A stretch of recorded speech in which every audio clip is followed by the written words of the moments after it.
Morning students. जैसा कि हम पिछली वाली क्लास में ठीक है उत्तर भारत के पर्वतीय एवं पर्वतीय प्रदेश पढ़ चुके हैं।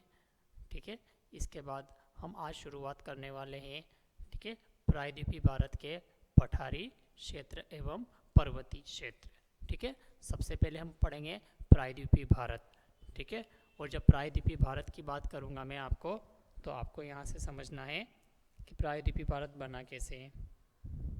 ठीक है, और प्रायद्वीपीय भारत बना कैसे है तो हम यहाँ से देखेंगे कि वेगनर के सिद्धांत के अनुसार जो आपके दक्षिण वाला भाग ठीक है गोंडवाना लैंड का हिस्सा था और ऊपर वाला भाग अंगारा लैंड, और दोनों जब एक थे तब पेंजिया कहलाता था। तो भारत जो बना है वो गोंडवाना लैंड के भाग से बना है और मुख्यतः प्रायद्वीपीय भारत। ठीक है, तो अगर प्रायद्वीपीय भारत की बात करें तो किसका भाग है? आपके गोंडवाना लैंड का।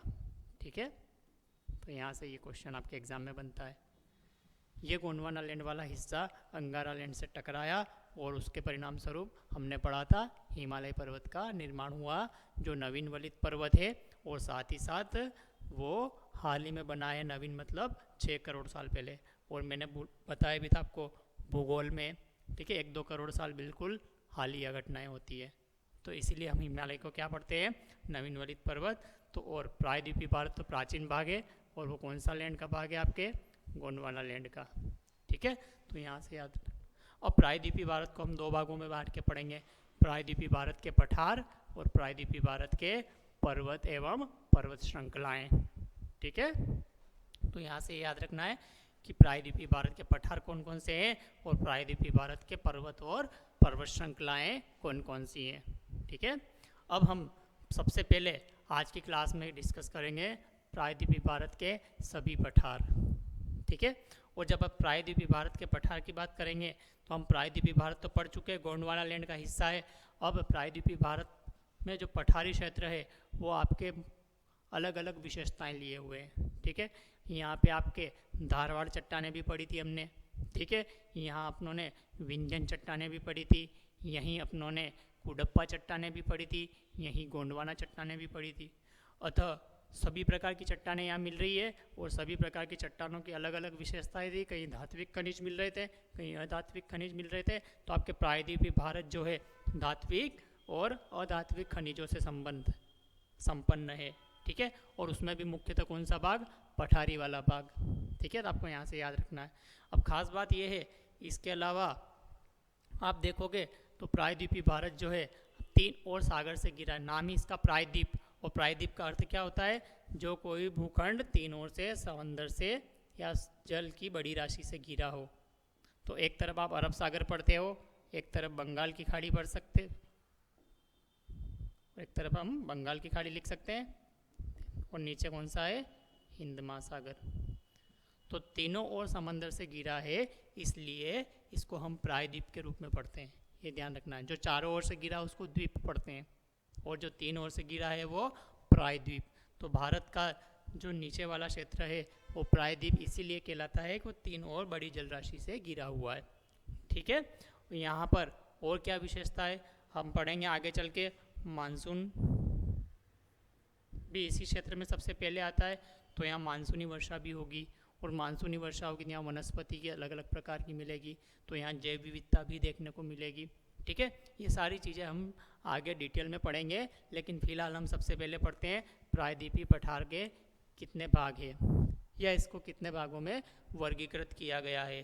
तो आप देखोगे प्रायद्वीपीय भारत को 3 भागों में बांटा गया है। सबसे पहले पढ़ेंगे हम मध्य भारत के पठार, फिर पढ़ेंगे हम दक्षिण भारत के पठार, और फिर पढ़ेंगे हम पूर्वी भारत के पठार। आप बोलोगे सर आपने उत्तर भारत के पठार क्यों नहीं बताए? तो हमने उत्तर में विशाल हिमालय पर्वत श्रृंखला पढ़ ली है, तो ये ध्यान रखना है, इसलिए इसमें उत्तर का कहीं जिक्र नहीं है। और पूर्वोत्तर में हमने पर्वत श्रृंखलाएँ भी पढ़ ली है, इसलिए हम केवल पूर्वी भारत पढ़ते हैं। ठीक है, तो यहाँ से ये ध्यान रखना है, एक मध्य भारत का पठार है आपके, एक दक्षिण भारत का पठार है, और एक पूर्वी भारत का पठार है। खास बात यह है कि ये तो मुख्यतः 3 भाग है, लेकिन इनमें भी संरचनात्मक भिन्नताएं देखने को मिलती है, और इन संरचनात्मक भिन्नताओं के कारण इनको भी अलग अलग भागों में बांटा गया है फिर से। ठीक है, और इनको जो अलग अलग भागों में बांटा गया है वो भी हम डिटेल में पढ़ेंगे। सबसे पहले पढ़ेंगे हम मेवाड़ का पठार, ठीक है, मध्य भारत पठार के अंतर्गत पढ़ रहे हैं हम सबसे पहले। तो मध्य भारत पठार में सबसे पहले पढ़ेंगे हम मेवाड़ का पठार, फिर पढ़ेंगे मालवा का पठार, फिर बुंदेलखंड का पठार और फिर रीवा सतना का पठार। ये किस पठार के भाग होंगे? मध्य भारत पठार के भाग होंगे, ठीक है, यहाँ से ध्यान रखना है। और मध्य भारत पठार के भाग हम सबसे पहले मेवाड़, फिर मालवा, फिर बुंदेलखंड और फिर रीवा सतना का पठार पढ़ेंगे, ठीक है। और आप देखोगे इसको हम डायग्राम में समझ सकते हैं कैसे। तो ये आपके पूरे पठारों का डायग्राम बनाया है। इसमें ये वाला क्षेत्र देखो मध्य भारत के पठारों का क्षेत्र है। और मध्य भारत के पठारों को हम 4 भागों में बांट रहे हैं। ऊपर वाला क्षेत्र मेवाड़ का पठार है, उसके निचले वाला क्षेत्र मालवा का पठार है, देखो दिख रहा है डायग्राम में, ठीक है।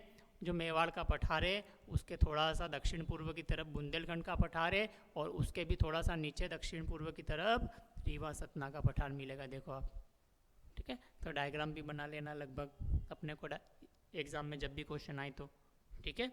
और MPPSC का फेवरेट क्वेश्चन है ये, क्योंकि हम पठारी भाग में रहते हैं और पठारी भाग के क्वेश्चन आने ही आने हैं, ठीक है। हाल ही में 11 नंबर में, अब सिलेबस चेंज हो गया, 10 नंबर में आएंगे, लेकिन मालवा के पठार की विशेषताएं पूछी थी उसने, तो ध्यान रखना हम मालवा का पठार पढ़ने वाले भी।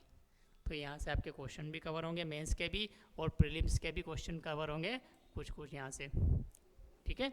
तो हम सबसे पहले पढ़ रहे हैं मध्य भारत, और मध्य भारत में मेवाड़ का पठार पढ़ रहे हैं। अब मेवाड़ के पठार की अलग अलग विशेषताएं पढ़ेंगे हम, और मेवाड़ के पठार की अलग अलग विशेषताएं क्या क्या है तो फिर देखोगे आप अगले डायग्राम में अपने सब पठार को फिर डिटेल में लिख रखा है, ठीक है। प्रायद्वीपीय भारत के पठार, प्रायद्वीपीय भारत के पठार में मध्य भारत के पठार, मध्य भारत के पठार में फिर 4 प्रकार, मेवाड़ का पठार, मालवा का पठार, बुंदेलखंड का पठार और रीवा सतना का पठार, ठीक है। तो इनकी फिर डिटेल पढ़ेंगे हम, और जब इनकी डिटेल पढ़ेंगे तो आपको यहाँ से भी चीज़ें याद रखना है क्या क्या एग्ज़ाम में पूछी जा सकती है। तो सबसे पहले मेवाड़ का पठार, और मेवाड़ के पठार की बात करेंगे तो ये अरावली के पूर्व साइड स्थित है, ठीक है। और जब अरावली के पूर्व साइड में है तो जैसे अरावली का अपर्दन हुआ है तो इसका भी इतना अपर्दन हो चुका है इस पठार का कि ये पहला क्वेश्चन यही पूछा गया कि क्या कहलाता है? तरंगित मैदान। ये क्यों तरंगित मैदान कहलाता है? क्योंकि इसका अपर्दन सर्वाधिक हो चुका है। और अपर्दन सर्वाधिक क्यों हो चुका है? उत्तर पश्चिम से आने वाली जो हवाएं हैं वो तेज़ी से यहाँ मिट्टी को काटती है, साथ ही वनस्पति भी हट चुकी है और जनसंख्या लगातार बढ़ती जा रही है। ये कुछ महत्वपूर्ण कारक हैं, और यहाँ कुछ नदियाँ भी बहती है जो यहाँ अपर्दन के लिए जिम्मेदार है। तो यहाँ वायु अपर्दन भी है, नदी अपर्दन भी है, इसलिए ये तरंगित मैदान में बदल चुका है, ठीक है। तो पहला क्वेश्चन यही पूछा गया एग्जाम में, RAS के एग्ज़ाम में, ठीक है। मेवाड़ का पठार क्या कहलाता है? तरंगित मैदान कहलाता है। फिर यहाँ मुख्यतः 2 नदियाँ बहती है, कौन कौन सी? बनास और बेड़च। आप चंबल जब नदी पढ़ते हो तो उसकी एक महत्वपूर्ण सहायक नदी भी पढ़ते हो, कौन सी? बनास, ठीक है। वो बनास इसी मेवाड़ के पठार से होकर गुजरती है, ठीक है। उसके बाद बेड़च नदी जिसमें आप पढ़ते हो मेवाड़ का सिरमौर, जिसको चित्तौड़गढ़ को कहा गया है, ठीक है। वो चित्तौड़गढ़ आपके इसी बेड़च नदी के किनारे स्थित है, ठीक है। और आप इतिहास में पढ़ते ही हो, ठीक है, क्या कि चित्तौड़गढ़ क्यों फेमस है, तो आपके अलग अलग वंश पढ़ते हो जिसमें महाराणा प्रताप का जिक्र आता है, ठीक है। तो वो बेड़च नदी के किनारे ही है, ठीक है। और चित्तौड़गढ़ को पूरे भारत का सिरमौर कहा गया है, क्यों? क्योंकि चित्तौड़ का किला बहुत फेमस रहा है। फिर वहाँ आप जौहर भी पढ़ते हो, सब ऐतिहासिक घटना है। फिलहाल अपने को यह याद रखना है कि बेड़च नदी के किनारे है वो, ठीक है। बेड़च बनास की सहायक नदी है और बनास चंबल की सहायक नदी है, ठीक है। और चंबल यमुना की सहायक नदी है और यमुना गंगा की सहायक नदी है, ठीक है। तो आप इस प्रकार पढ़ते हो। तो ये मेवाड़ के पठार में बनास और बेड़च मुख्य नदियाँ हैं। फिर यहाँ से और क्वेश्चन क्या पूछा गया है? भैया यहाँ चूना पत्थर और बलुआ पत्थर की बहुत अधिकता है, और जब चूना पत्थर और बलुआ पत्थर की अधिकता है तो यहाँ 2 चीज़ें बहुत ज़्यादा दिखाई देगी। चूना पत्थर के कारण कौन सा उद्योग पनपेगा? सीमेंट उद्योग, ठीक है। कौन सा उद्योग? सीमेंट उद्योग। और बलुआ पत्थर के कारण यहाँ के जो घर वगैरह बनाए जाएंगे वो किसके बनाए जाएंगे? पत्थरों के बनाए जाएंगे। ठीक है, तो यहाँ पर आप किले पढ़ते हो या भवन सामग्री में जो भी इस्तेमाल होती है चीज़ें, उसमें मुख्य रूप से बलुआ पत्थरों का, इसलिए जितने भी बड़े बड़े किले पढ़ोगे आप तो बलुआ पत्थरों के, बड़े बड़े पत्थरों के मिलेंगे। तो क्यों पत्थरों के बने? क्योंकि वहाँ पत्थर मिल रहे हैं तो पत्थरों के बनेंगे। कहीं ईंटें मिलेगी तो ईंटों के मिलेंगे। ठीक है, तो खास बात है। और सीमेंट उद्योग किसके कारण पनपा यहाँ पर? सीमेंट के कारण, आपके चूना पत्थर की चट्टानों के कारण। ठीक है, यहाँ से ध्यान रखना इस पठार में। तो ये मेवाड़ का पठार है। ठीक है, यहाँ पर खास बात यह है कि इस पठार का कुछ भाग है जहाँ पर खनिज भी बड़ी मात्रा में मिलते हैं। ठीक है, और मुख्यतः सीसा, जस्ता, चांदी और अभ्रक। ठीक है, और सीसा, जस्ता, चांदी के लिए आपको पता ही होगा प्रसिद्ध खान है जावर खान, जो उदयपुर के समीप है। ठीक है, बहुत ही प्रसिद्ध है ये जावर खान, पूछा गया एग्जाम में। जावर खदान किसके लिए प्रसिद्ध है? सीसा, जस्ता, चांदी, ये तीनों साथ मिलते हैं। सीसा जस्ता को तो जुड़वा खनिज भी कहा गया है। क्यों जुड़वा खनिज कहा गया है? जहाँ सीसा मिलेगा वहाँ जस्ता भी मिलेगा, और एक खास बात है, जहाँ सीसा जस्ता मिलेगा वहाँ चांदी की भी संभावना होती है, इसलिए ये तीनों इस खदान से मिलते हैं। और साथ ही साथ अभ्रक, भीलवाड़ा का शाहपुरा क्षेत्र जो है वो किसके लिए प्रसिद्ध है? अभ्रक के लिए प्रसिद्ध है। तो आपको ये भी ध्यान रखना है। ठीक है, तो ये अभ्रक भी यहाँ पाया जाता है। ठीक है, तो ये कौन सा हुआ? मेवाड़ का पठार हुआ। फिर हम पढ़ेंगे कौन सा पठार? मालवा का पठार।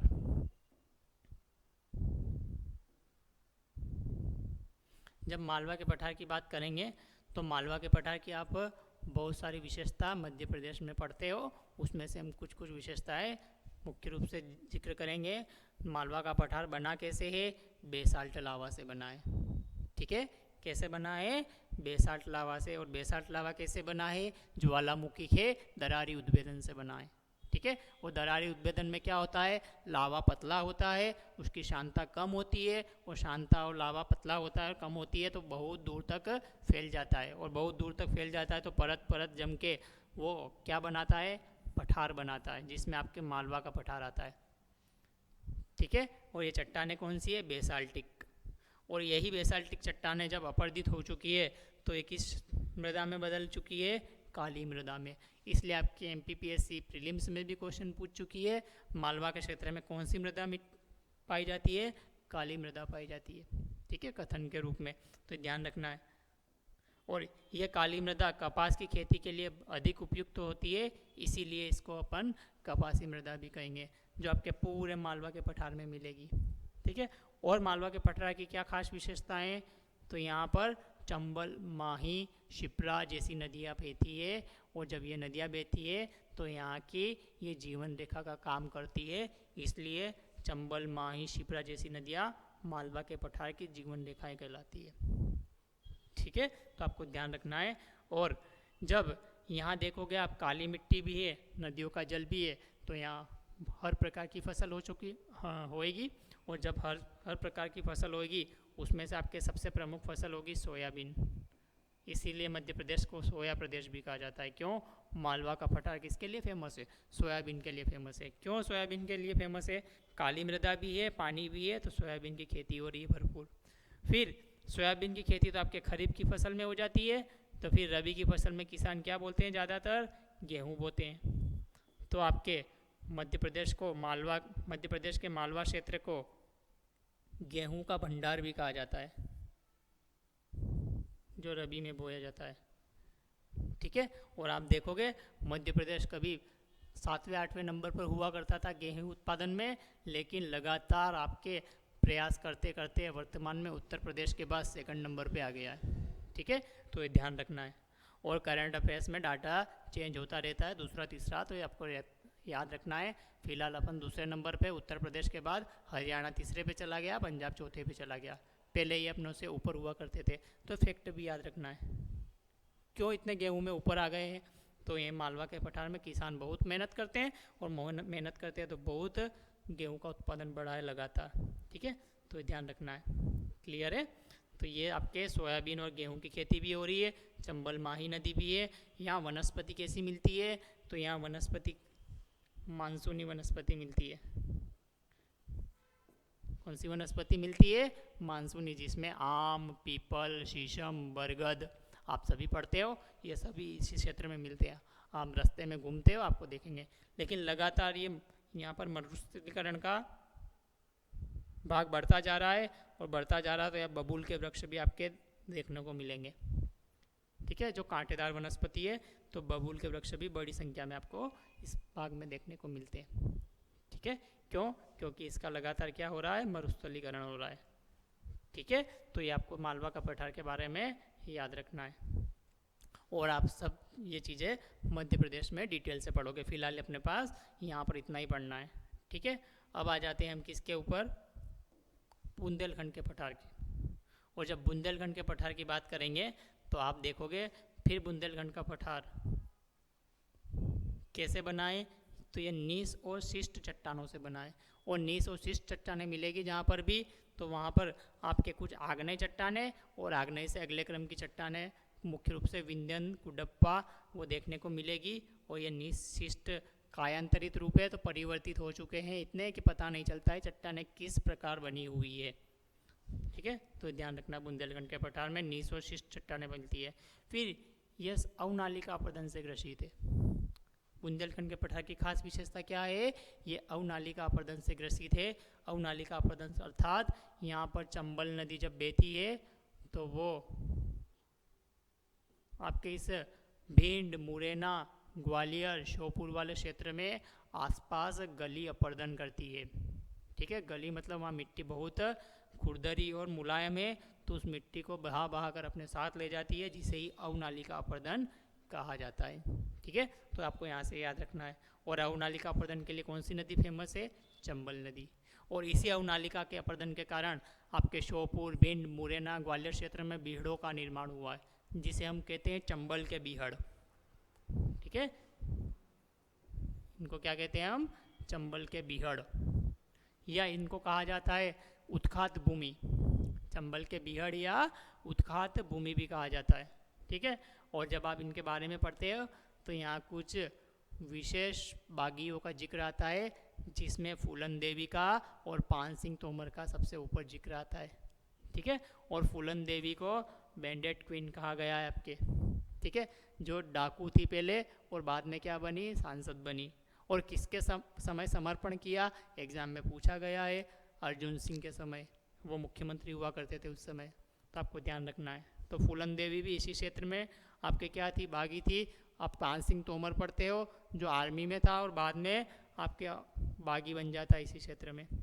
ठीक है, और उसका एक डायलॉग भी है कि भैया हमको डाकू ना कहो, हमको क्या कहो?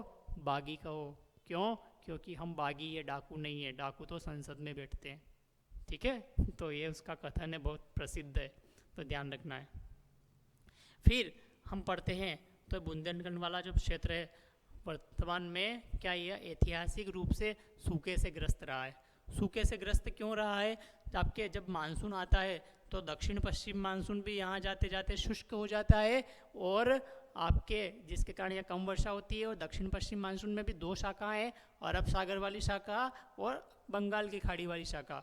और दोनों शाखाएं जब यहाँ तक पहुँचती है तो पूरी तरह से लगभग शुष्क हो जाती है, और शुष्क होने के कारण कम बारिश करती है, और कम बारिश करने के कारण ये सूखे की समस्या से ग्रसित रहता है। और सूखे की समस्या से ग्रसित होने के कारण हाल ही में देखोगे भारत की पहली नदी जोड़ो परियोजना में केन बेतवा का जो नाम आ रहा है, उस केन बेतवा में केन का पानी बेतवा में पहुंचाया जाएगा, और उस बेतवा के माध्यम से इस बुंदेलखंड की जो सूखी समस्या है उसका निराकरण किया जाएगा। ठीक है, तो ध्यान रख लेना। और इसी बुंदेलखंड के पठार में इस बेतवा नदी को बुंदेलखंड की गंगा कहा गया है, ये ध्यान रखना है। बुंदेलखंड की गंगा किसको कहा गया है? बेतवा को। बहुत सारे बोलते हैं सर मध्य प्रदेश की गंगा को भी बेतवा को ही कहा गया है, लेकिन ये खास बात है कि गंगा अपनी प्रदूषण के लिए नहीं, अपनी पवित्रता के लिए जानी जाती है। इसलिए कुछ लोगों ने प्रदूषण, जब बेतवा ज़्यादा प्रदूषित हो गई थी तो उसको संज्ञा दे दी थी, लेकिन वास्तविकता में मध्य प्रदेश की गंगा कहेंगे अपन नर्मदा को। क्यों? क्योंकि उसकी पवित्रता भी है और यहाँ जीवनदायिनी भी है वो।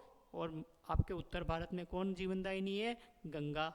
इसलिए मध्य प्रदेश की गंगा अपन बेतवा को नहीं मान के किसको मानते हैं, नर्मदा को। ये अच्छे से ध्यान रखना है। जबकि बुंदेलखंड की गंगा किसको कहा जाता है, बेतवा को कहा जाता है। ठीक है, क्यों कहा जाता है, ये जितना सूखे की समस्या थी, लेकिन कभी कभी जो भी पानी रहता है वो बेतवा में ही रहता है, तो बेतवा से ही वहाँ पर जीवन योग्य परिस्थितियाँ बनती है। ठीक है, तो इसलिए तो ये आपके बुंदेलखंड के बारे में आपको याद रखना है। इसी बुंदेलखंड के पठार के क्षेत्र में, ठीक है, सरसों की बहुत ज़्यादा खेती होती है, और सरसों की बहुत ज़्यादा खेती होती है तो इस क्षेत्र को सरसों की हांडी के रूप में जाना जाता है। किस रूप में जाना जाता है, सरसों की हांडी के रूप में। ठीक है, तो आपको ये ध्यान रखना है, इसे हम क्या कहते हैं, सरसों की हांडी। तो ये हुआ आपका बुंदेलखंड का पठार। फिर बचा आपका कौन सा, रीवा सतना का पठार। और जब रीवा सतना के पठार की बात करेंगे तो आपको यहाँ से ध्यान रखना है, रीवा सतना का पठार बुंदेलखंड के थोड़ा सा दक्षिण पूर्व की ओर फैला हुआ है, और ये चूना पत्थर के लिए जाना जाता है खासकर। इसलिए सतना में देखोगे आप अनेक चूना की सीमेंट की फैक्ट्रियाँ बनी हुई है। क्यों बनी हुई है, क्योंकि वहाँ पर चूना पत्थर मिलता है। ठीक है, तो यहाँ चूना पत्थर मिल रहा है तो सीमेंट उद्योग काफ़ी पनपेगा। फिर आपने रीवा का नाम सुना होगा, सफ़ेद बाग के लिए प्रसिद्ध है। ठीक है, सतना में टाइगर सफारी भी बनाई गई है। ये सारे फैक्ट के रूप में क्वेश्चन पूछे जाते हैं, आपको ध्यान रखना है। ये सब रीवा सतना पठार की विशेषताएं। फिर यहाँ मुख्य रूप से कैंटोन्स नदी बहती है, और पन्ना राष्ट्रीय उद्यान इसी क्षेत्र में स्थित है, जो मध्य प्रदेश का अभी हाल ही में बना नया बायोस्फीयर रिजर्व है। ठीक है, नया बायोस्फीयर रिजर्व है, लेकिन हाल ही में बना कैसे, तो ध्यान रखना है, स्फीयर रिजर्व तो पहले था ही था ये, लेकिन इसको MAB में शामिल कर लिया गया। हम जब पर्यावरण पढ़ेंगे तो मेन एंड बायोडाइवर्सिटी पढ़ेंगे, वहाँ पढ़ेंगे अपन MAB प्रोग्राम क्या होता है, उसमें शामिल किया गया है। भारत के कुल 18 बायोस्फीयर रिजर्व है, उसमें से 12 को MAB प्रोग्राम में शामिल किया गया है। और ये 12वां कौन सा था, आपके पन्ना राष्ट्रीय उद्यान। ठीक है, तो ये पर्यावरण से अपने को याद भी रखना है। ठीक है, सबसे पहला कौन सा था मध्य प्रदेश का जो MAB प्रोग्राम में शामिल हुआ था, पचमढ़ी। ठीक है, और मध्य प्रदेश में मुख्य रूप से कितने आते हैं, 3 आते हैं। एक पचमढ़ी आता है, एक मध्य प्रदेश छत्तीसगढ़ में फैला हुआ कौन है, अचानकमार है, और एक कौन सा है, पन्ना बायोस्फीयर रिजर्व है। तो यहाँ से ध्यान रखना आपको। तो ये सब रीवा सतना क्षेत्र में ही फैले हुए हैं। ठीक है, तो ये ध्यान रखना आपको। तो ये हुआ आपके मध्य भारत का पठार, और मध्य भारत के पठार में मेवाड़, मालवा, बुंदेलखंड और रीवा सतना का पठार हुआ अपना। ठीक है, थोड़ी थोड़ी डिस्कस करते हुए हम आगे बढ़ते हैं अब, और अब बढ़ते हैं अपन किसके बारे में, दक्षिण भारत के पठार के बारे में। ठीक है, और जब दक्षिण भारत के पठार की बात करेंगे तो इसका भी डायग्राम देख लो।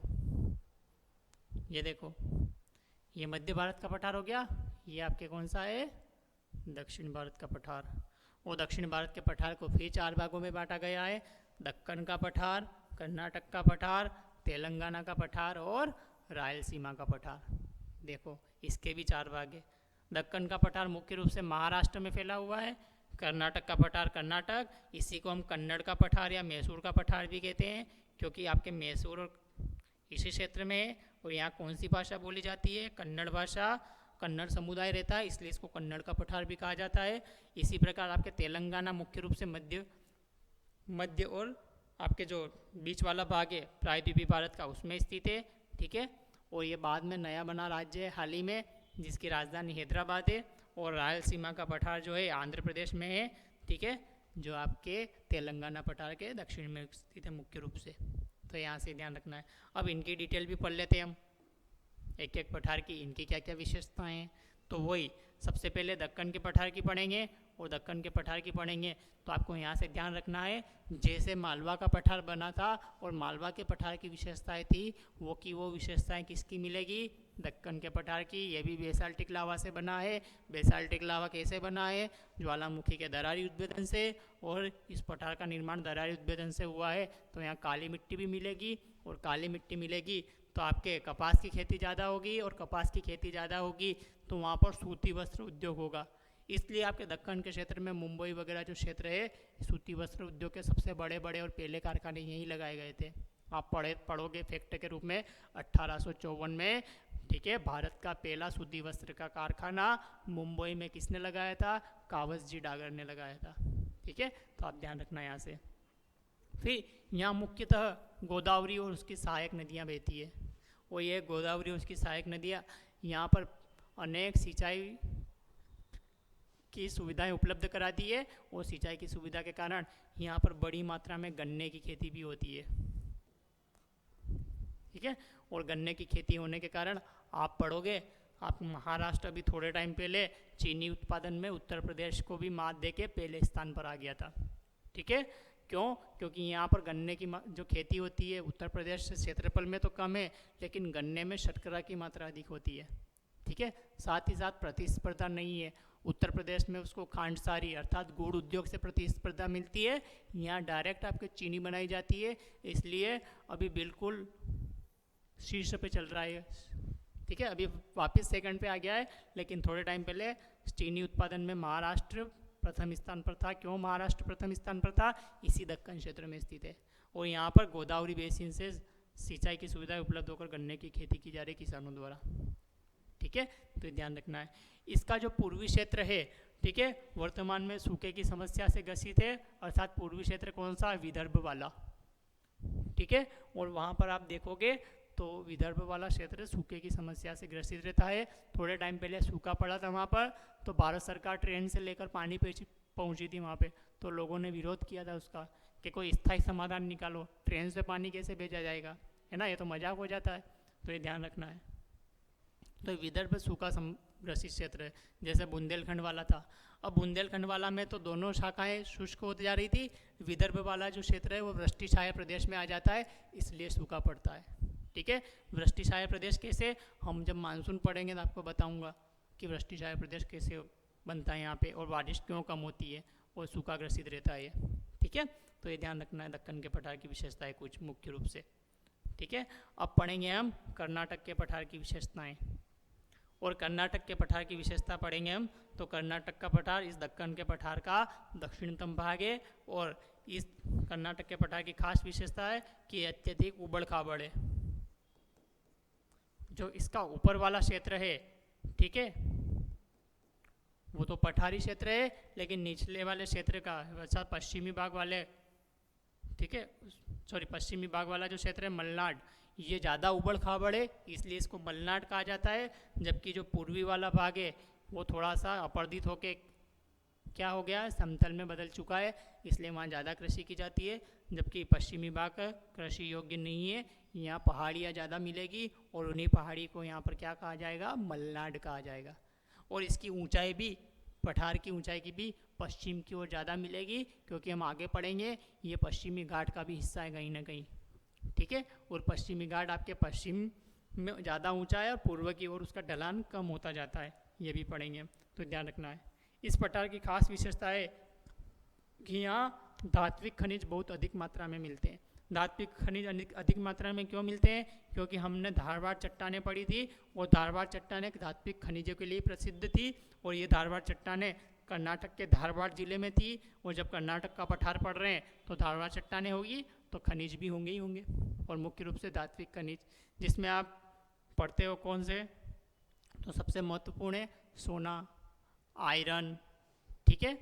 ये दो तो ऐसे प्रसिद्ध है जिसके ऊपर मूवियाँ भी बनी हुई हैं। आप KGF मूवी देखते हो, और KGF का फुल फॉर्म आपका होमवर्क है, घर से लिख के लाओगे क्या है ना। के का मतलब बता देता हूँ मैं बस, कोलार। और ये कोलार खान किसके लिए प्रसिद्ध है? सोने के लिए प्रसिद्ध है, ठीक है। और रॉकी भैया पढ़ते हो आप इसमें, तो ध्यान रखना है रॉकी भैया कैसे बने, रॉकी, ठीक है। तो वो इसी कर्नाटक के पठार में स्थित क्षेत्र है कोलार, जहाँ सोना निकाला जाता है। इसी कर्नाटक के पठार में बाबा बुदान की पहाड़ियाँ पढ़ेंगे आगे चल के हम, जो किसके लिए प्रसिद्ध है? लोएस्क के लिए। और जब लोएस्क के लिए प्रसिद्ध है, तो हम आगे जब उद्योग पढ़ेंगे, और उद्योग पढ़ेंगे तो यहाँ एक प्रसिद्ध उद्योग का नाम आएगा, M विश्वेश्वरैया।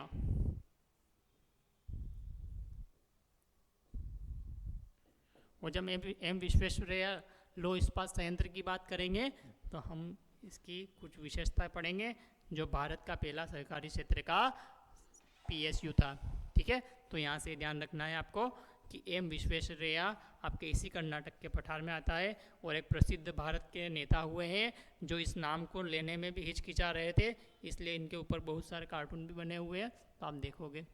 ठीक है, तो एम विश्वेश्वरैया कर्नाटक के प्रसिद्ध इंजीनियर भी हुए हैं और इन्हीं के नाम पर आपके इस लोह इस्पात संयंत्र का नाम रखा गया। ठीक है, अब पढ़ेंगे हम तेलंगाना का पठार।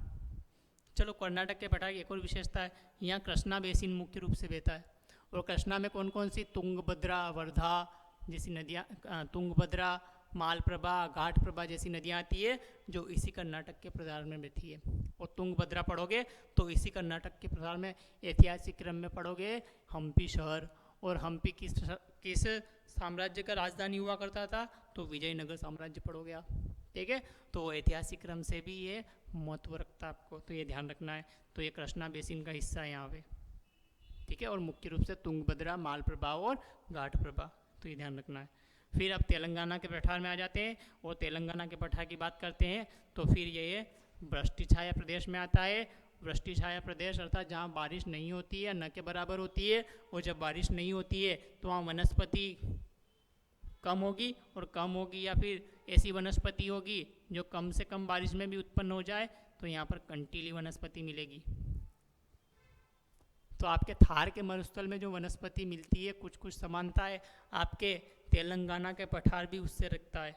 तो बहुत सारे सोचते हैं कि तेलंगाना के पठार में कैसे मिलेगी, लेकिन खास बात यह है कि थार के मरुस्थल में भी कम बारिश होती है और इस क्षेत्र में अर्धचंद्राकार रूप में ये पेटी फैली हुई है। ठीक है, तेलंगाना के पठार में, और वहाँ पर आपके कंटीली झाड़ियाँ मिलती है ज़्यादातर। ठीक है, क्योंकि ये वृष्टिछाया प्रदेश है। और बहुत सारे तो इस वृष्टिछाया प्रदेश को ऊपर से लेते हैं और बताते हैं कि इंदौर के दक्षिण से ये कुरनूल तक फैला हुआ है। ये वृष्टिछाया प्रदेश कहाँ तक फैला हुआ है? इंदौर के कुरनूल, इंदौर से लगाकर कुरनूल तक। और इसी वृष्टिछाया प्रदेश के कारण इस पूरे क्षेत्र में कंटीली वनस्पति पाई जाती है, तो ये ध्यान रखना है, झाड़ियाँ पाई जाती है या कंटीली वनस्पति। ठीक है, तो ये तेलंगाना का पठार हुआ। और जब यहाँ बारिश कम होती है, बारिश कम होने के साथ साथ यहाँ की मिट्टी जो है लाल पीली काली मृदा का मिश्रित रूप है, और जो कम उपजाऊ होती है, एमपीपीएस से फिर यहाँ से क्वेश्चन पूछ चुकी है कि लाल पीली मृदा अधिक उपजाऊ होती है। कथन सही है कि गलत? तो गलत हो गया, क्योंकि कम उपजाऊ होती है ये, और जब कम उपजाऊ होती है तो अच्छी फसलें होगी क्या? नहीं होगी। कौन सी फसलें होगी? मुख्य रूप से मोटा अनाज की फसलें होगी। ठीक है, और मोटा अनाज में ज्वार, बाजरा, रागी ऐसी फसलें देखने को मिलेगी इस क्षेत्र में। ठीक है, मुख्य रूप से रागी की कृषि बहुत ज़्यादा होती है दक्षिण भारत में, आप पढ़ोगे। ठीक है, तो ये मोटा अनाज हो गया। ठीक है, अब और क्या विशेषता है तेलंगाना की पठार की विशेषताएं पढ़े तो ये बीच वाले भाग में है और यहाँ कंटीली है, तो जीवन योग्य परिस्थितियाँ काफ़ी कठिन थी, यहाँ विकास भी काफ़ी कम हुआ। और जब विकास काफ़ी कम हुआ, जब तो भारत का जो पहला राज्य भाषाई आधार पर बना था आंध्र प्रदेश, वही आगे चलकर विकास के आधार पर फिर दो भागों में बढ़ गया, एक तेलंगाना और एक आंध्र प्रदेश। क्यों? आंध्र प्रदेश तटीय वाला क्षेत्र था, वहाँ अधिक विकास हुआ, वहाँ अच्छी मिट्टी, अच्छी वनस्पति, ठीक है, कृषि संभावनाएं सभी ज़्यादा थी, तो वो विकसित होता गया। ये वृष्टि छाया प्रदेश था, पिछड़ता गया लगातार, और लगातार पिछड़ता गया, तो यहाँ के लोगों ने फिर अलग राज्य की मांग करी और आगे चलकर 2014 में आपके तेलंगाना राज्य भी बन गया। ठीक है, तो देखो ऐतिहासिक क्रम से और आपके संवैधानिक क्रम से भी महत्व रखता है। कहीं न कहीं भूगोल से ही इतिहास भी जुड़ा हुआ है और आपके संविधान भी जुड़ा हुआ है, या हम कह सकते हैं पॉलिटिकल व्यवस्था भी जुड़ी हुई है, कि जो भाषाई आधार पर पहला राज्य बना था, वही भाषाई आधार अगर मजबूत होता तो क्या दोबारा विभाजन होता क्या? इसका नहीं होता, क्योंकि भाषाएं तो यहाँ पर एक ही थी, तेलुगु, लेकिन विकास देखो, एक को ज़्यादा विकास मिला, एक को कम मिला, तो फिर दोबारा राज्य का गठन करना पड़ा। ठीक है, तो ये ध्यान रखना है। तो ये कहीं ना कहीं भूगोल से ही लिंक है। क्यों? ये वृष्टि छाया का प्रदेश था, विकास ही नहीं हो पाया। देखो, ठीक है, तो ध्यान रखना है। अब पढ़ेंगे हम रायलसीमा का पठार। ठीक है, और जब रायलसीमा के पठार की बात करेंगे तो वही ये तेलंगाना के पठार के दक्षिण में फैला हुआ है, मुख्य रूप से आंध्र प्रदेश में फैला हुआ है, ये ध्यान रखना है। और रायलसीमा क्यों बोलते हैं इसको? तो यहाँ पर कुडप्पा क्रम की चट्टानें ज़्यादा मिलेगी। ठीक है, जो खास विशेषताएं रखेगी बहुमूल्य खनिजों में, जिसमें आप हीरा पढ़ोगे, है ना, गोलकुंडा की खदान पढ़ोगे, भारत का सबसे प्रसिद्ध हीरा कोहिनूर उसी गोलकुंडा की खदान से निकाला गया था, वो इसी रायलसीमा में स्थित है।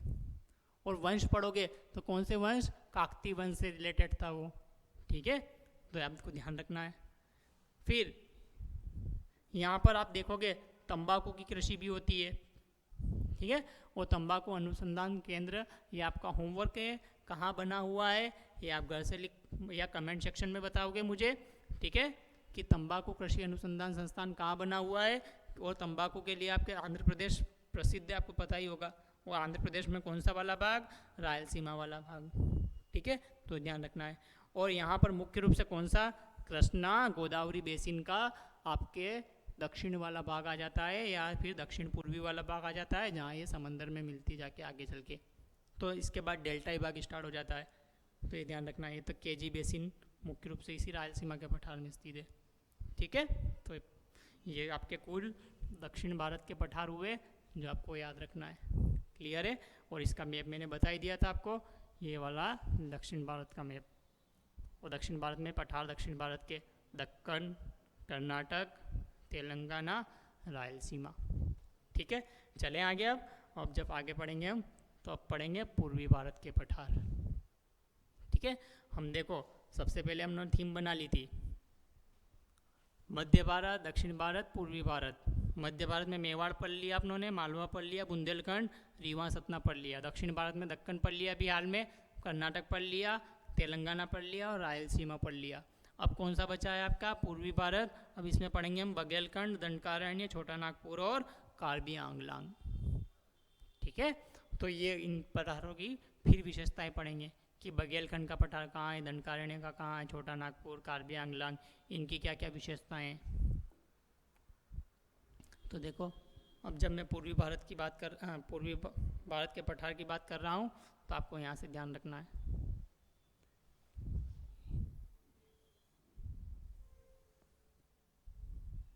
ये देखो अब आपको एक छोटा सा भाग अलग दिखाई दे रहा होगा, आप बोलोगे सर ये कहाँ है, तो अलग दिखाई दे रहा हमको, लेकिन आपको बताऊंगा ये अलग है, लेकिन है इसी का हिस्सा, ठीक है। तो देखोगे आप बघेलखंड का पठार बिल्कुल आपके रीवा सतना के पठार से लगा हुआ, उसका दक्षिणतम भाग जो छत्तीसगढ़ में फैला हुआ है दंडकारण्य का पठार, और इन दोनों के पूर्व की साइड में जो पठार स्थित है वो छोटा नागपुर का पठार है। और इस छोटा नागपुर के पठार के बाद एक ब्रह्मपुत्र नदी द्वारा बनाया गया गेप आ जाता है, मालदा गेप। उस मालदा गेप के पूर्व की साइड में आपके आएगा कार्बी आंगलांग का पठार, इसी को हम मेघालय का पठार भी बोलेंगे, इसी को हम शिलांग का पठार भी बोलेंगे, ठीक है।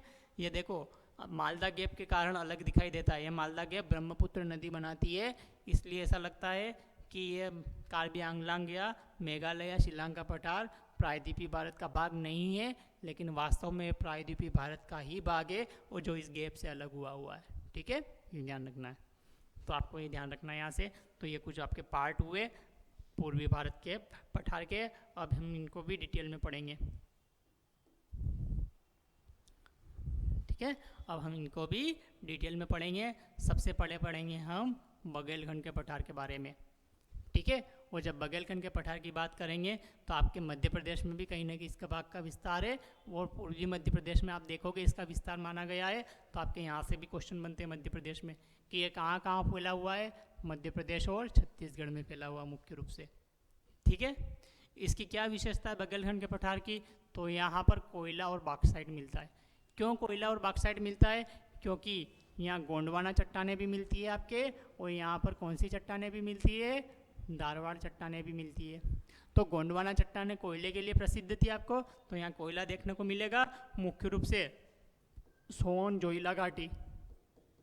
कौन सी घाटी, सोन और जोइला घाटी, ठीक है। आपके सिंगरौली, ठीक है, और शहडोल में कोलबेड मीथेन, ये सब आपके देखो किसके लिए प्रसिद्ध है, कोयले के लिए।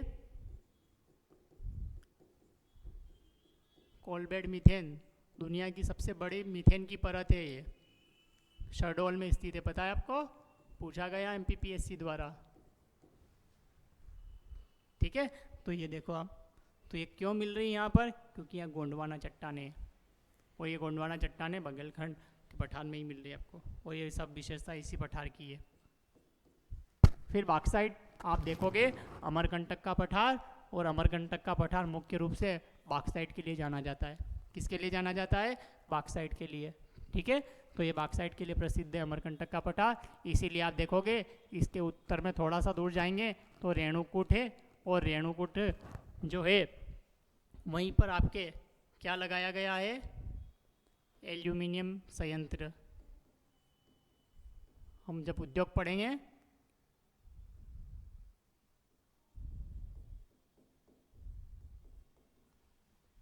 तब पढ़ेंगे कि इसका नाम क्या है। आप पढ़ेंगे नाल्को, बाल्को, इंडाल्को, हिंडाल्को। ठीक है, तो इसका नाम पढ़ेंगे हम क्या? हिंडाल्को। अब ये हिंडाल्को क्या है? Hindustan aluminium limited. ठीक है, तो ध्यान रखना है। तो ये हिंदुस्तान एल्यूमिनियम लिमिटेड रेणुकूट में लगाया गया है। ये रेणुकूट यूपी में आता है, और ये यहाँ इसको जो बॉक्साइट कहाँ से मिलता है? अमरकंटक की पहाड़ियों से। और ये अमरकंटक किसका भाग है? बघेलखंड का ही भाग है। ठीक है, तो बघेलखंड की विशेषताएं हुई पठार की। फिर आप देखोगे अभी सोनघाटी का जिक्र किया मैंने, जो कोयले के लिए प्रसिद्ध थी। इसकी सहायक नदी भी है, कौन सी? जोहिला। वो भी किसी के लिए प्रसिद्ध है? आपके कोयले के लिए ही प्रसिद्ध है, आपको ध्यान रखना है। ठीक है, तो ये बघेलखंड की कुछ विशेषताएं हुई। ठीक है, ये पहले पूरा मध्य प्रदेश का भाग हुआ करता था, लेकिन 2000 में आपके क्या हुआ? मध्य प्रदेश का विभाजन हुआ, तो इसका कुछ भाग कहाँ चला गया? छत्तीसगढ़ में चला गया। तो ये ऐसा याद रखना आपको यहाँ से। फिर आप पढ़ेंगे अब दंडकारण्य का पठार। और ये दंडकारण्य का पठार जो है ये छत्तीसगढ़ में मुख्य रूप से, और छत्तीसगढ़ के बस्तर डिस्ट्रिक्ट में, इसलिए इसको बस्तर का पठार भी बोलते हैं। ये ध्यान रख लेना, कभी कभी एग्जाम में बस्तर का पठार आ जाए तो भी वही समझ लेना ये दंडकारण्य के पठार का जिक्र कर रहा है। और यहाँ पर कुछ पहाड़ियाँ हैं जिसमें अबूझमाड़ और बेलाडीला की जो पहाड़ियाँ हैं ये आपके उत्तम लौह अयस्क के लिए प्रसिद्ध है। किसके लिए प्रसिद्ध है ये? उत्तम लौह अयस्क के लिए। अबूझमाड़ और बेलाडीला की पहाड़ियाँ उत्तम लौह अयस्क के लिए प्रसिद्ध है, ये ध्यान रखना है। और यहाँ का जो लौह अयस्क है भारत में कम से कम इस्तेमाल किया जाता है। ये ज़्यादातर जापान और साउथ कोरिया को एक्सपोर्ट कर दिया जाता है। क्यों? अच्छी क्वालिटी का अयस्क है, और अच्छी क्वालिटी का अयस्क बहुत महंगा होगा, तो इससे भारत सरकार को आय होगी, और आय होगी तो सरकार क्या करेगी? एक्सपोर्ट करेगी। ठीक है, तो खासकर जापान और साउथ कोरिया को अबूझमाड़ और बेलाडीला की पहाड़ियों से जो लौह अयस्क प्राप्त होता है वो आपको सारा एक्सपोर्ट कर दिया जाता है। फिर इसी क्षेत्र में आपके भारी उद्योग मिलेंगे। क्यों मिलेंगे? यहाँ लौह अयस्क मिल रहा है, और लौह अयस्क मिल रहा है, मैंने बोला ज़्यादा तो एक्सपोर्ट कर दिया जाएगा, लेकिन कुछ यहाँ भी इस्तेमाल होगा और यहाँ भी इस्तेमाल होगा। तो आप भिलाई इस्पात संयंत्र पढ़ोगे, जैसे एम विश्वेश्वरैया पढ़ा था अपनों ने, तो ये भिलाई है, और ये छत्तीसगढ़ में स्थित है आपके। ठीक है, जो रूस की सहायता से लगाया गया था, आपके एग्जाम में पूछा गया। भिलाई इस्पात संयंत्र किसकी सहायता से लगाया गया था? रूस की सहायता से। आपके एग्जाम में ये भी पूछा गया है ये कौन सी पंचवर्षीय योजना में लगाया गया था? तो ये सेकंड पंचवर्षीय योजना में लगाया गया था। ठीक है, सारे फैक्ट आ जाते हैं यहाँ से, सिंपल सिंपल। तो ये कौन से पठार में आ जाता है? दंडकारण्य के पठार में ही। ठीक है, ध्यान रखना है। फिर आप देखोगे भारत का वर्तमान में सबसे नक्सल प्रभावित क्षेत्र जो है यही दंडकारण्य वाला क्षेत्र है। बस्तर वगैरह ज़िले में देखोगे, राजनांदगांव वगैरह में आए दिन कुछ न कुछ नक्सली घटनाएं होती रहती है, या कुछ नक्सली जो अब विकास की मुख्य धारा से जुड़ना चाह रहे हैं वो आप देखोगे समर्पण भी करते रहते हैं। ठीक है, तो ये नक्सल प्रभावित क्षेत्र है। और ये नक्सल क्या है ये ध्यान रखना, बहुत सारे नहीं जानते हैं। तो ये नक्सल एक नक्सलवाड़ी गांव था पश्चिम बंगाल में, वहाँ से माओ की विचारधारा, मार्क्सवाद की विचारधारा पर आधारित एक आंदोलन था जो जमींदारों के विरुद्ध था, जिसमें किसानों द्वारा क्या किया गया था? आंदोलन किया गया था अपनी ज़मीन के लिए। और जब जनजातियाँ इससे ज़्यादा क्यों जुड़ गई? क्योंकि जनजातियों की ज़मीन पर धीरे धीरे उद्योग धंधे दूसरे लोग बसने लगे, जिनको दीकू कहा जाता है, बाहरी लोगों को। उन दीकुओं के विरोध में यहाँ के लोगों ने क्या उठा लिए? हथियार उठा लिए। ठीक है, और मुख्य रूप से सरकार के विरुद्ध, क्योंकि सरकार ने यहाँ प्रॉपर विकास नहीं किया। आप देखोगे तो यहाँ पर यह क्षेत्र दंडकारण्य नक्सल प्रभावित क्षेत्र है। ठीक है, ध्यान रखना है। और आप पढ़ोगे तो प्राचीन ऐतिहासिक ग्रंथों में भी इसका उल्लेख मिलता है, जिसमें रामायण महत्वपूर्ण है। ठीक है, आपके शबरी जो थी वो इसी क्षेत्र में रहती थी, और शबरी जनजाति वर्तमान में उसी शबरी की वंशज है। ठीक है, जो एक मात्र सत्तात्मक जनजाति है, तो ध्यान रखना है वो दंडकारण्य क्षेत्र में ही रहती है। तो ये सारी विशेषताएं किसकी हुई? दंडकारण्य के पठार की। ठीक है, अब पढ़ेंगे हम कौन सा? छोटा नागपुर का पठार। ठीक है, और जब छोटा नागपुर का पठार पढ़ेंगे तो इसकी भी विशेषता याद रखना आपको।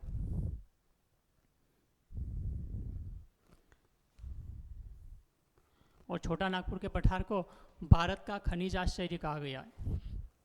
क्या कहा गया है? भारत का खनिज आश्चर्य। क्यों कहा गया है भारत का खनिज आश्चर्य? यहाँ पर धारवाड़ चट्टानें भी मिलती है, यहाँ पर आर्कियन चट्टानें भी मिलती है, यहाँ पर विंध्यन चट्टानें भी मिलती है, यहाँ कुडप्पा चट्टानें भी मिलती है, यहाँ पर गोंडवाना चट्टानें भी मिलती है। और जब सभी चट्टानें मिल रही है तो कुछ धात्विक खनिजों के लिए प्रसिद्ध थी, कुछ अधात्विक खनिजों के लिए प्रसिद्ध थी। इसलिए इस क्षेत्र को क्या कहा गया है? आपके इतने खनिज मिलने के कारण विश्व का खनिज आश्चर्य। ठीक है, तो ये ध्यान रखना आपको, इसको विश्व का खनिज आश्चर्य कहा गया है। ठीक है, छोटा नागपुर। और इसी छोटा नागपुर के पठार में एक नदी बहती है, दामोदर। आगे पढ़ेंगे वैसे तो हम, लेकिन थोड़ी सी जानकारी बता देता हूँ। ये दामोदर नदी जो है, ठीक है, कोयले के लिए प्रसिद्ध है, और कोयले के लिए प्रसिद्ध होने के कारण इस दामोदर नदी क्षेत्र को भारत का रूर, छोटा नागपुर में दामोदर क्षेत्र को क्या कहा गया है? भारत का रूर कहा गया है। क्यों कहा गया भारत का रूर? यह रूर जो है जर्मनी की एक नदी है, ध्यान रखना, जो किसके लिए प्रसिद्ध है? कोयले के लिए प्रसिद्ध है। भारत में दामोदर नदी कोयले के लिए प्रसिद्ध है, इसलिए इसको भारत का रूर कहा गया है। ठीक है, ऐसे ही नहीं कह रहे हम हवा में उठा के कि भारत का रूर। ठीक है, जर्मनी की एक नदी है रूर, जो कोयले के लिए प्रसिद्ध है, तो ये दामोदर भी कोयले के लिए प्रसिद्ध है, ध्यान रखना। और ये दामोदर नदी खास इसलिए भी प्रसिद्ध है, भारत की पहली बहुउद्देशीय परियोजना इसी नदी पर स्थापित की गई थी। ठीक है, आज़ादी के तुरंत बाद आप पढ़ोगे, जो अमेरिका की टेनेसी वैली नदी घाटी पर आधारित थी। ठीक है, और अमेरिका की टेनेसी वैली नदी पर, एक ही नदी पर बहुत सारे बांध बनाकर सिंचाई, जल विद्युत, पेयजल जैसी उद्देश्य प्राप्त किए जा रहे थे, और इससे भी सारे उद्देश्य प्राप्त किए गए, इसलिए इसको बहुउद्देशीय परियोजना कहा गया, भारत की पहली बहुउद्देशीय परियोजना। ठीक है, तो ये ध्यान रखना है यहाँ से आपको। चलें आगे। और क्यों प्रसिद्ध है छोटा नागपुर का पठार? भारी उद्योग।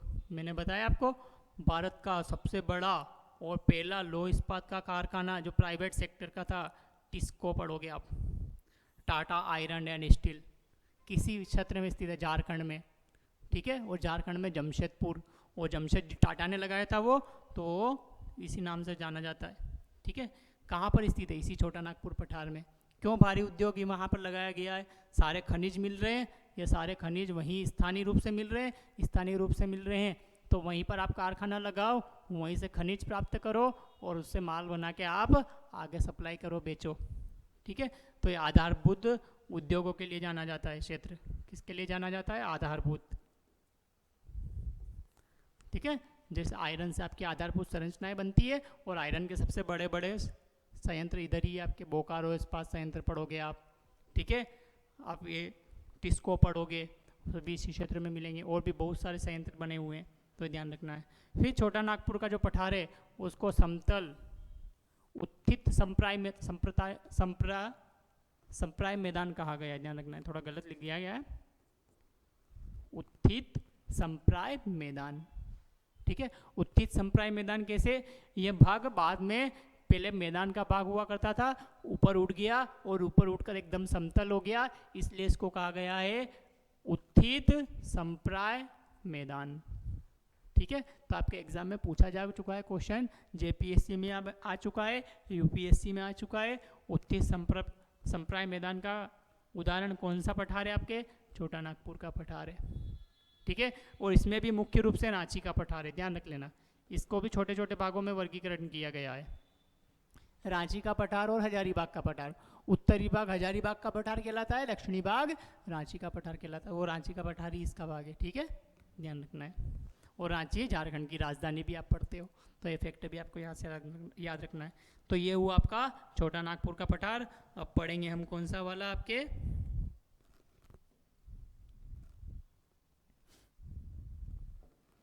कार्बी आंगलांग का पठार।